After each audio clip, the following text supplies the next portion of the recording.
Assalamualaikum warahmatullahi wabarakatuh. Hari ini saya akan membahas bank soal mata kuliah akuntansi keuangan menengah 1, terlebih di tipe soal B.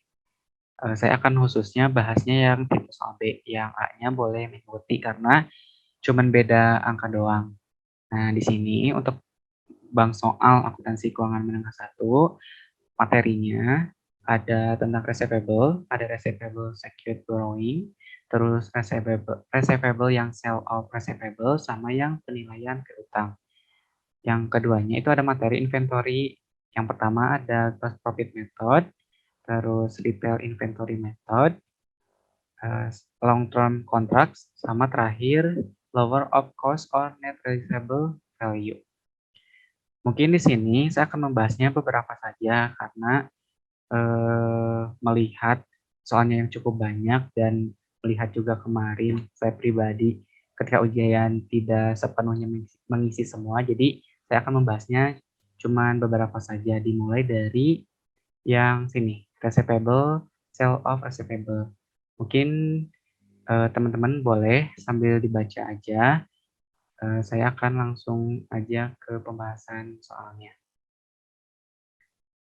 Pertama, itu tentang receivable, sale of receivable. Di sini untuk yang tipe B itu with recourse. Pertama kita hitung dulu account receivable-nya diketahui 250 kan.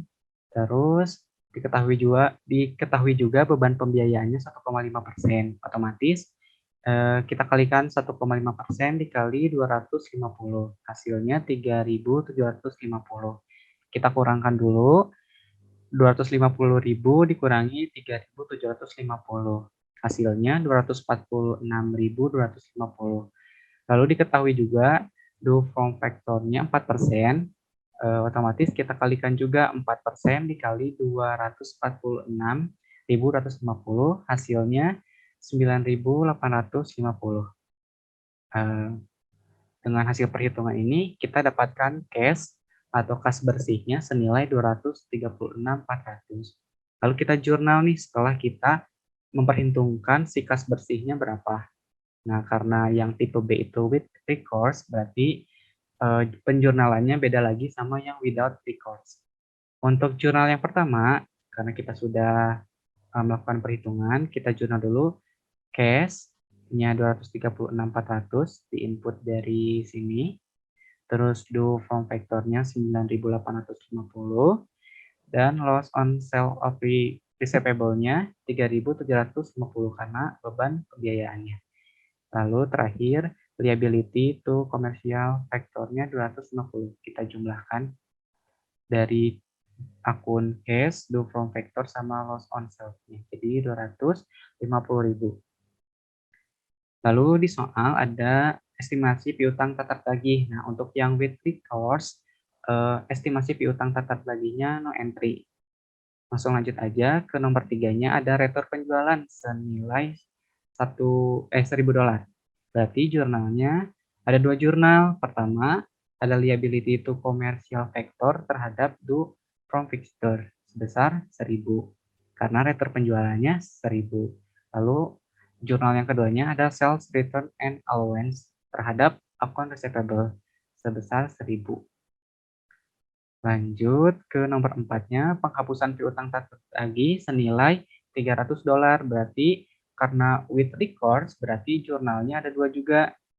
Kebanyakan untuk jurnal with recourse itu 2 jurnal setiap transaksi. Itu juga hanya beberapa transaksi kayak yang retur penjualan, penghapusan piutang kayak gitu. Nah, untuk yang soal yang keempat ini, penghapusan piutang taruh tagih senilai $300, berarti jurnalnya liability to commercial factor terhadap do from factor senilai $300 dan allowance for bad debt terhadap account receivable sebesar $300.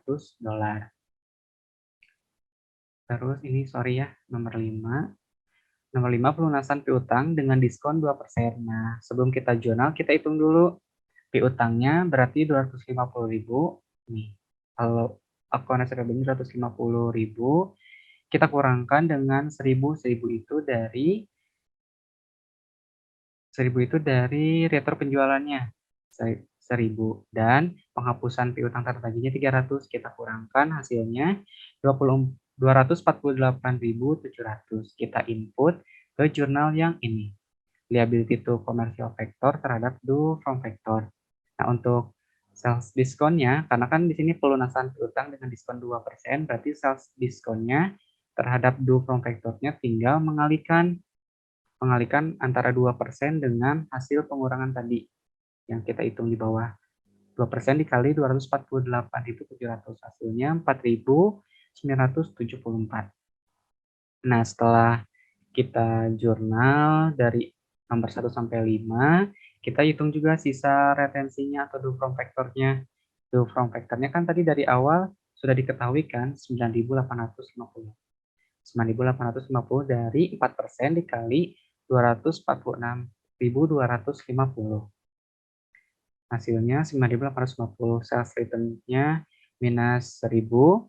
Sales maksudnya tuh kan tadi 1.000 karena di return, jadi kita mengurangkan, jadi ketiga akun itu mengurangi si due from factor-nya. Sales return 1.000, sales diskonnya 4.974, dan penghapusan piutangnya senilai 300. Jadi 9.850 dikurangi 1.000 dikurangi 4.974 dan dikurangi 300, hasilnya 3.576. Maka didapatkanlah si cash terhadap due from factor-nya senilai $3.576. Kayak gitu untuk materi untuk bank soal tentang materi receivable, sales of receivable. Oke, lanjut aja mengenai receivable penilaian piutang. Mungkin teman-teman boleh sambil dibaca dulu tentang soal yang ini ya. Soal yang tipe B, soal tipe B tentang penilaian piutang. Mungkin sambil dibuka aja soalnya, aku akan langsung aja bahas si perhitungannya. Nah, untuk receivable penilaian piutang kita ada tabel.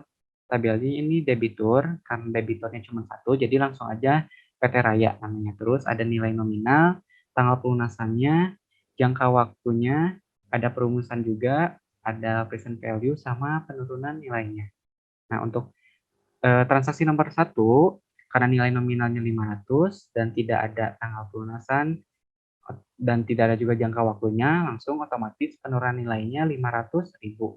Nah, untuk nomor 2, kita lihat di transaksinya. Di sini PT Raya meminta keringanan pembayaran dengan diskon 20% dari total piutang. Diskonnya 20% ya.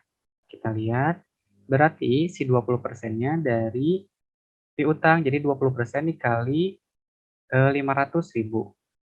Jadi 500.000 dikurangi 500.000 dikali 20%, maka dihasilkanlah 400.000. Dengan tanggal pelunasannya tanggal 28 Februari 2019, maka jangka waktunya 2 dibagi 12 bulan, jadi 2 bulan dibagi 12 bulan, hasilnya 0,167.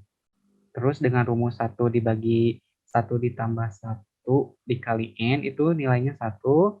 Present value-nya itu tinggal dikalikan aja antara X dengan Y-nya, kita dapatkan 400. Dan penurunan nilainya tidak ada karena present value-nya udah mutlak 400.000. Nah, langsung aja ke transaksi nomor 3. Transaksi nomor 3 tidak ada diskon, jadi tetap 500.000 dengan tanggal pelunasan tanggal 31 Januari, dengan jangka waktunya itu 24 dibagi 12 bulan, berarti 2 tahun ya, karena 24 bulan. Terus dengan rumus yang ini didapatkan 0,873, kita kalikan antara X-nya, nilai nominal, dengan Y-nya. Didapatkan 436.500, maka penurunan nilainya senilai 63.500. Kita jumlahkan, jadi si PT Raya atau debiturnya penurunan nilainya secara keseluruhan dari 3 transaksi itu senilai 563.500. Maka kita jurnal nih masing-masing si penurunan nilainya. Nah, untuk jurnal penurunan nilai itu ada decline in value of receivable terhadap allowance for decline in value of receivable sebesar 500.000 karena di transaksi yang pertama penurunan nilainya senilai 500.000. Untuk jurnal nomor 2 karena tidak ada penurunan nilainya habis, berarti kita tidak dijurnalkan atau no entry. Terakhir, untuk jurnal yang ketiga, transaksi yang ketiga itu jurnalnya masih sama, hanya sebesar 63.500. Nah, itu untuk pembahasan mengenai materi receivable, saya akan bahas 2 saja. Mungkin untuk yang soal yang pertama, teman-teman boleh cari tahu, untuk perhitungannya seperti apa. Mungkin aku bakal langsung aja lanjut ke materi yang kedua mengenai inventory. Nah, di sini aku akan bahas mengenai gross profit method. Nah, di sini teman-teman boleh sambil dibaca dulu aja yang ini, materi mengenai soal mengenai gross profit method. Boleh sambil dibaca, sambil dilihat aja si perhitungannya. Nah, di sini metodenya gross profit. Jadi kita langsung inputkan aja karena tadi di soal ada beberapa sudah diketahui gitu maksudnya. Jadi tinggal di-input aja. Jadi di sini tadi kan udah diketahui si merchandise inventory awalnya senilai 375.000 kita input. Terus purchasesnya 1.385.000. Terus ada purchases diskonnya 120. Ini kenapa dikurangkan? Karena diskon. Jadi kita mengurangi si hasil pembelian kita atau si purchase-nya. Terus ada freight in atau ongkos kirimnya senilai 500. Kita jumlahkan pembelian bersihnya kita jumlahkan sebesar 1.265.500 dan cost of goods available for sales-nya kita jumlahkan aja antara pembelian dengan persediaan awal kita jadi 1.640.500. Nah, di soal juga ada beberapa akun yang sudah diketahui kayak sales-nya. Penjualannya sebesar 225, terus dikurangi dengan sales return-nya karena ada return atau transaksi pengembalian kembali atas penjualannya. Jadi kita kurangkan antara sales dengan sales return-nya. Jadi didapatkan penjualan bersihnya sebesar 215.000. Lalu ada estimasi laba kotor nih, diketahui 23%, berarti tinggal dikalikan aja 23% dikali 215, hasilnya untuk estimasi laba kotornya itu 49.450. Kita kurangkan antara penjualan bersih dengan estimasi laba kotornya. Jadi sebesar si COGS-nya 165.550. Nah, kita ketahui hasil dari pengurangan antara COGAFS dengan COGS itu persediaan akhir berdasarkan catatannya senilai 1.474.950. Lalu ada barang dalam perjalanan diketahui dalam soal kita kurangkan antara persediaan akhir berdasarkan catatan dengan barang dalam perjalanan berarti 1.274.950. Lalu diketahui juga di soal itu ada barang yang diselamatkan karena transaksinya ada beberapa barang yang kena musibah atau kena bencana. Jadi barang yang bisa diselamatkan itu diperkirakan 50.000. Otomatis persediaan di gudang saat banjir itu senilai 1.324.950. Lalu karena ada bencana dari perusahaannya itu mengklaim asuransi diketahui sebesar 56%. Berarti 56% dikali si persediaan di gudang saat banjirnya karena kita akan mengklaim asuransinya berdasarkan persediaannya yang ruginya. Itu. Jadi tinggal 56% dikali 1.324.950. Didapatkan 741.972. Maka total kerugian yang dialami oleh si perusahaan tersebut sebesar 582.974. Ini untuk materi inventory tentang gross profit method. Nah, selanjutnya ada bank soalnya, ada metode yang berbeda yaitu retail inventory method. Nah, di sini teman-teman juga boleh sambil dilihat aja. Ini ada beberapa transaksi yang sudah diketahui atau nilai-nilai yang sudah diketahui selama di tanggal 31 Desember 2018. Nah, aku langsung aja akan bahas tentang perhitungannya.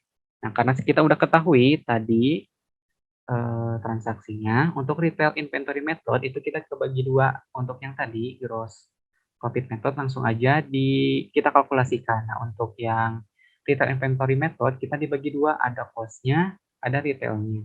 Nah, di sini ada akun merchandise inventory di awal atau di tanggal 1 Januari. Untuk cost-nya sebesar 36.500, retailnya sebesar 55.000. Nah, untuk pembeliannya atau purchases-nya sebesar 409.000 dan yang cost-nya yang retailnya 535.000. Lalu ada diskon atas pembeliannya sebesar yang cost-nya 2.200 dan retailnya 3.000.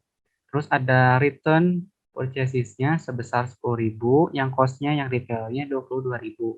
Nah, untuk break-in-nya buat yang cost 6.250, yang retailnya tidak ada. Nah, untuk yang cost itu tidak diketahui si markup sama markup cancellation-nya. Jadi hanya diketahui di retailnya. Kita inputkan saja markup yang retailnya 42.000 dan yang markup cancellation-nya 3.000. Ini minus tuh karena cancellation ya, di cancel senilai 3.000. Jadi kita kurangkan, sama aja kayak yang ini, ada diskon dan ada return, jadi kita kurangkan. Nah, sekarang untuk perhitungan yang cost of merchandise available for sales yang FIFO, itu tinggal menjumlahkan aja kecuali yang si merchandise inventory-nya. Jadi kita jumlahkan saja dari purchases sampai break-in-nya. Nah, itu kita dapatkan si cost of merchandise available for sales untuk FIFO-nya sebesar Rp403.050. Nah, untuk yang average-nya itu kita jumlahkan aja dari merchandise sampai break-in. Kita jumlahkan aja.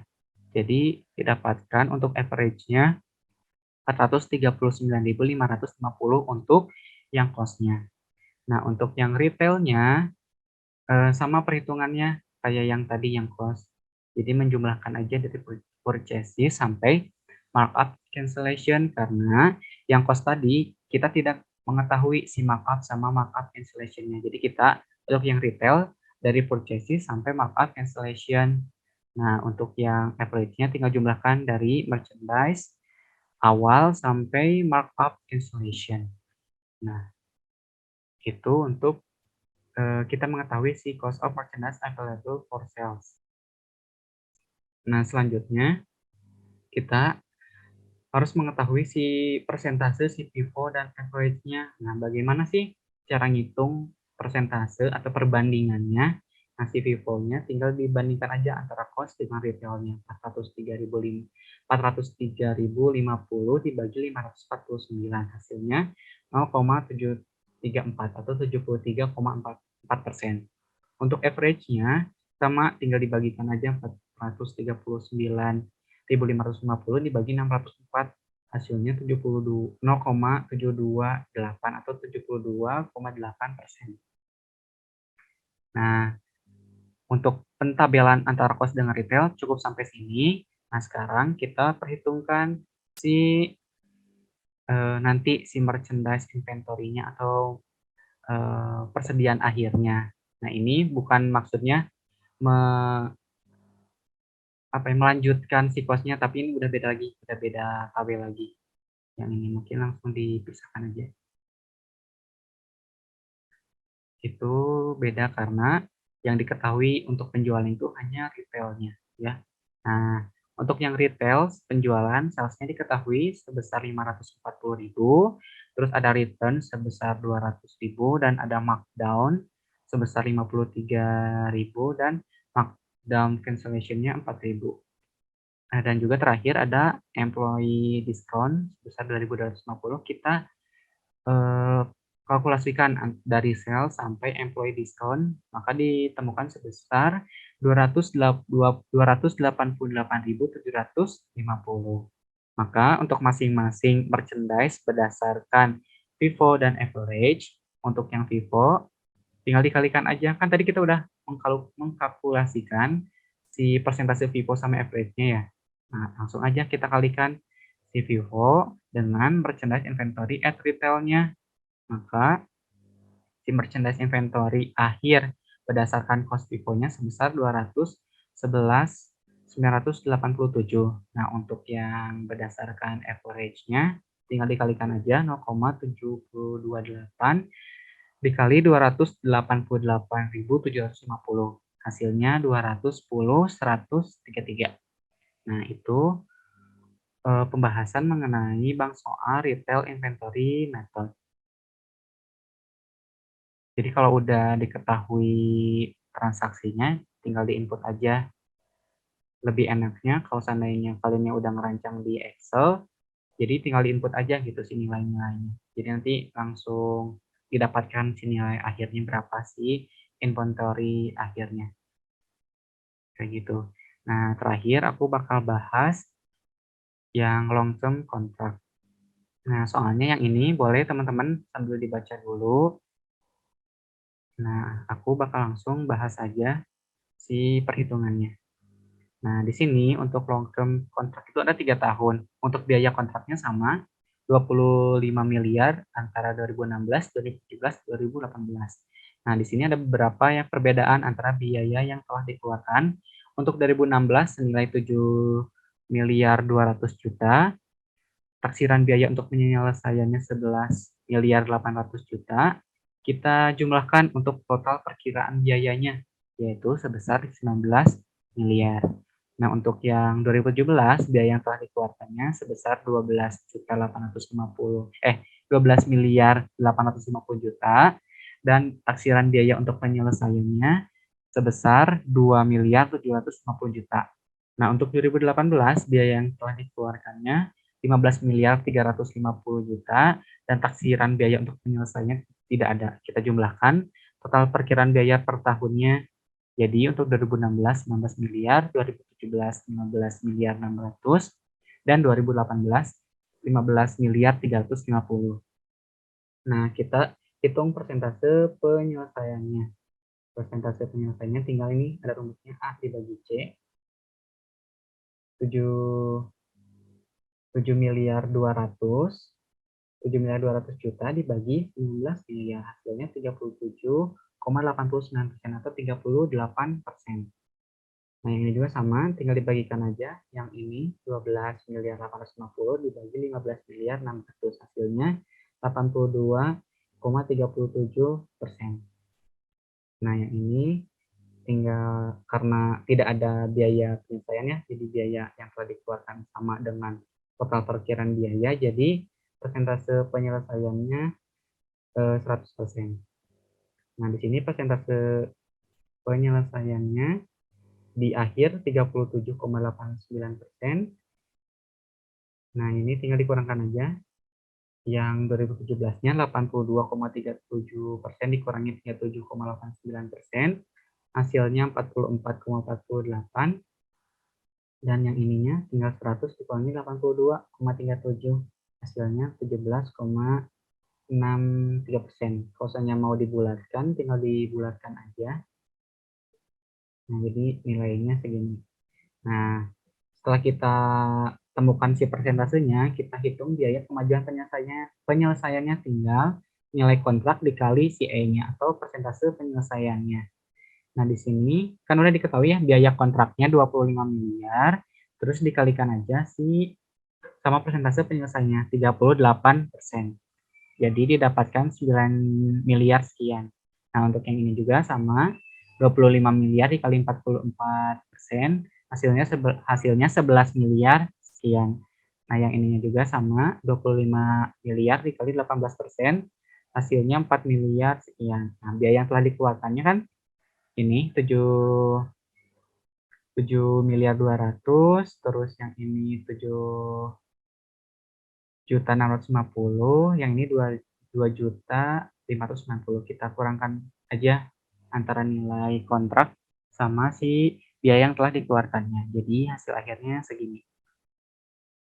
Nah, kalau seandainya mau, ini kan angka-angkanya kurang pas ya, jadi bisa aja langsung begini.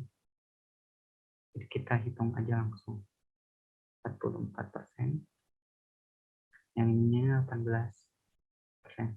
gitu. Jadi gak ribet gitu nanti ngejurnalnya. Nah, untuk jurnalnya itu ada beberapa. Pertama, jurnal biaya pembangunan. Jurnalnya Construction in Progress terhadap material atau kas yang 2016-nya 7.200.000. Kita input dari sini.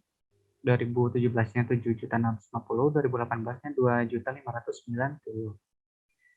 Terus buat tahap kemajuan pelaksanaan atau pengajuan tagihannya 9.500.000. Ini dari sini antara nilai kontrak dikali E atau persentase penyelesaiannya. 2016 9.500.000, dari 17 11 miliar, 2018 4.500.000. Jadi jurnalnya progress billing receivable terhadap progress billing on construction in contract. Lalu ada jurnal pembayaran tagihan kas terhadap progress billing receivable buat 2016-nya sebesar 5 miliar. Yang ini diketahui di soal ya, tinggal di input aja. Jadi nggak ada di perhitungan yang ini. 5 miliar, yang 2016, 2017 6 miliar, 2018-nya 3 miliar. Dan ada jurnal pengakuan labanya yaitu construction in progress terhadap income on construction in contract. Untuk 2016-nya 2 miliar 300 dari tadi laba ruginya. Terus yang 2017-nya 10 miliar sekian dan 2018-nya 4 miliar sekian. Nah, kita jurnal terakhir itu jurnal penyerahan proyeknya. Yang diserahkannya itu kan di tahun akhir kan. Kita memperhitungkan dari tahun 2016 sampai 2018. Nah, untuk penyerahan proyeknya itu ditangguhkan di akhir. Jadi jurnalnya progress billing receivable terhadap construction in progress sebesar 25 miliar. Itu dari nilai kontrak atau biaya kontrak. Nah, paling segitu aja pembahasan dari aku. Mungkin mohon maaf kalau seandainya dari akunya kecepatan atau ada perhitungan yang salah dan mungkin ada penyampaian materi yang salah. Mungkin saya minta maaf dan mohon koreksinya dari teman-teman.